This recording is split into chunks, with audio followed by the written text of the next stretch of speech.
Good evening, dear students of simultaneous translation third year. Uh, Today we are going to complete our discussion of the Christmas Carol. Last time we discussed together Steve's number 1 and 2. Today we are going to proceed forward with Steve number 3, Steve number 4, and Steve number 5. Let's begin by Steve number 3. In this chapter, the ghost of a Christmas present appears. It is an enormous ghost, a huge ghost in size, wearing a holly wreath, a holly bunch of flowers over his head, and appears on a throne of food inside Scrooge's room. When Scrooge touches the spirit's robe, their travels begin. They begin traveling throughout London. First, they visit the city. They visit the streets of the city, where the spirit sprinkles magic water, to bless humble people's lives with the good cheer of Christmas. At the Cratchit's house, then they move to the house of his clerk, Bob Cratchit. At this house, they see a close, loving family, joyfully preparing a Christmas feast. Scrooge becomes aware that, in spite of their modest circumstances and the ill health and the bad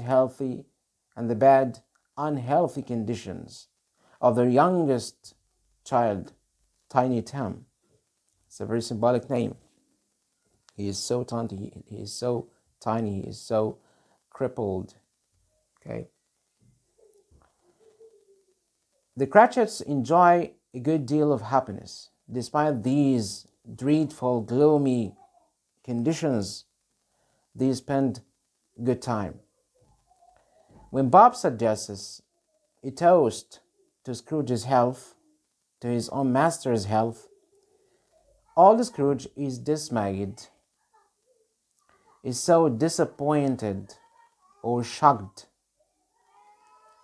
to discover that the mention of his name throws a dark shadow on the party, on this family.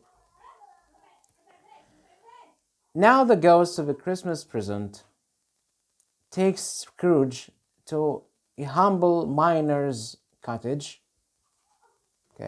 Quick visit to a humble miner's cottage, a lonely lighthouse, and a ship at sea. All of the scenes inside these places show Christmas goodwill in spite of the lonely, isolated locations of such places. Then they move on to a jolly Christmas party at Fred's house. Fred's the nephew of Scrooge. There, they watch the guests enjoying music and games. Scrooge finds himself the object of a guessing game in which the clues are unflattering. They make Scrooge worse or less attractive in this game. But he also sees his faithful nephew urging the guests to join him in a toast to Scrooge's health. Before the spirit leaves Scrooge in this stave, in this chapter, very important scene, a very important moment in the entire novel. A boy and a girl named Ignorance and Want, and indeed they are very symbolic characters. They represent ignorance and want, the ignorance and want of the people of the lower class of the society, of the English society. They appear from beneath his skirts, clinging to his robe. When Scrooge asks if there is no hope for these wretched creatures, the spirit mocks Scrooge with his own words, with Scrooge's own words in support of prisons and workhouses. He reminds him of the same words he said to the two gentlemen in stave number 1, when he refused to help these men who come to him asking for charity, when he said that that poor people, wretched people, should go to prison and workhouses. It's a kind of a mockery. In stave number 4, the fourth chapter of this novella, the ghost of a Christmas yet to come, the ghost of the future, appears. It is a silent phantom, never speaks,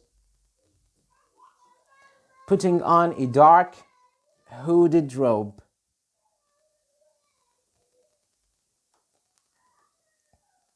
For his first glimpse into the future, when he for the first time, brings a glimpse of the future in front of Scrooge, this phantom shows him 3 gentlemen talking in the street about an unnamed man, an anonymous man who has just died. They show little sympathy or sense of loss toward this man, toward the deceased man. The following scene is in a rundown salvage shop, in a neglected, isolated, uncared for salvage shop. A salvage shop is a shop which sells outdated or expired food or products. In this shop, petty thieves are selling off the dead man's belongings, his possessions. They, too, are anything but sad. You can say that they don't feel any sadness. They are not sad about the man's death. They don't care. Scrooge is aghast. He is so shocked, disappointed at their, heartlessness. He wonders who the dead man could be. So far, he doesn't know. Now the phantom, this spirit, shows Scrooge a dead man lying on his bed, covered by a sheet. Scrooge cannot summon his carriage, to lift the sheet and see who the dead man is. Scrooge then asks to see someone whose life was touched by the dead man. The phantom shows him a young couple who feel relief because of their overdue debt, because of their unpaid debt to the man who had just died. Next, the spirit takes Scrooge to the Cratchit house, the house of Bob Cratchit again for the second time,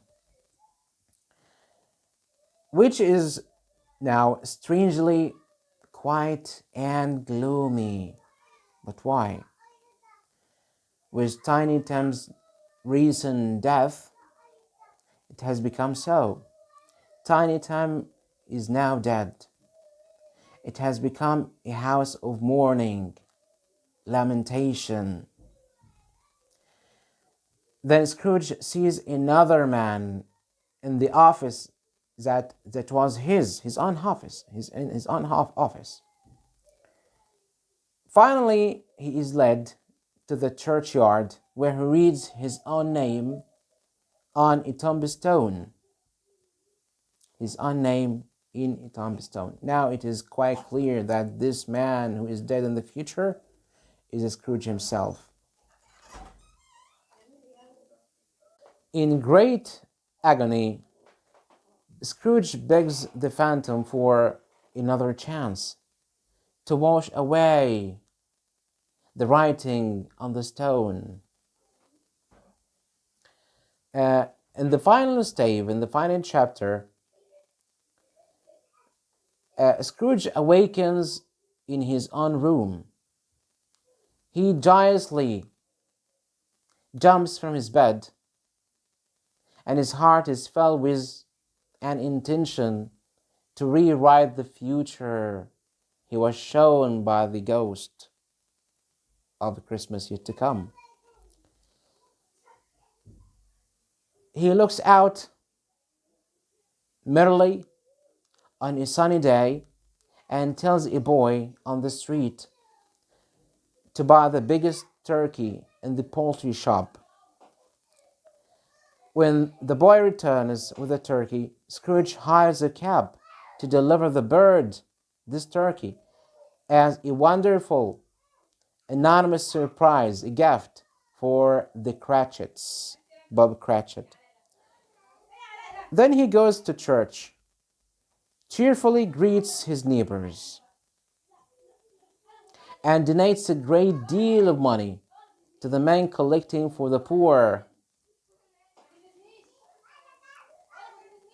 That afternoon, he also surprises Fred, his nephew, by coming to dinner. After all, a truly changed future for Scrooge is foretold the day after Christmas, when Scrooge raises Bob's salary and promises to continue helping him. To continue helping him for his struggling family. Thank you all, and see you inshallah next lecture.